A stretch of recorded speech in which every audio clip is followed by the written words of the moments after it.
looking at Q2 of 2020, which obviously we're into right now, and this whole COVID-19 thing, I think, has put us all into sent us all home. But what I do see in Q2 is that, and what we hear coming out of China is that they are reopening and coming back to production, and I think that we'll see a lot of the graphite production uses resuming there. COVID has had an impact on industrial output across the board. Graphite is also got impacted, both sides, on the demand and on the supply side.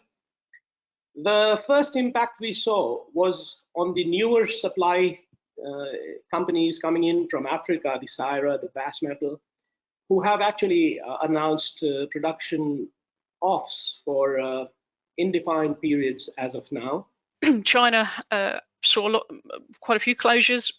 Its production on the flake side is split between Heilijiang up in the north and Shandong, which is actually closer to the Wuhan area, the next door province. So we've seen some closures there, but actually we started to see opening of mines and production coming back online from the end of February. Some of the mines were coming back, so actually we're seeing quite a lot of that come back now. I'm expecting quite good recovery from the Chinese supply side. So the electrode industry in the last few years, with the downturn in the steel industry, has experienced some overcapacity.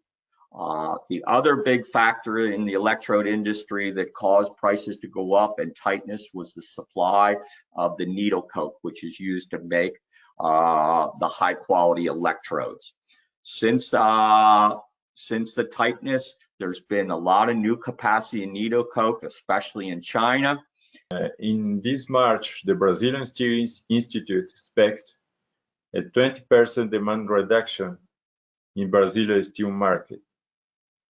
Just to link this information with the market capacity of graphite capacity, Brazilian graphite capacity, I look to the effect of COVID in production chain. I see the automotive industry stop, and as a consequence, the bigger steel manufacturers like Usiminas, CSN, and Gerdau stopped blast furnace. I think overall, you were seeing that we were on the cusp of the demand for the secondary process graphite for batteries taking off. I think will be somewhat delayed, whether that's a couple of quarters or an entire year.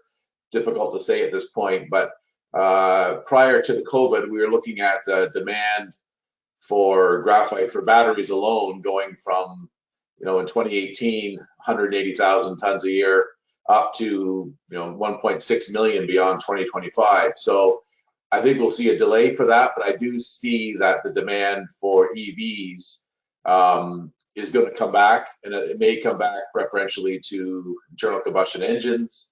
But again, I think we will see a delay there, but I think where the demand will increase will be in the EV side of things. I unfortunately do anticipate that we're going to suffer overcapacity for at least the next couple years in electrodes and natural graphite, and even in, at least in China, in battery anode material. China's still building big new battery anode plants.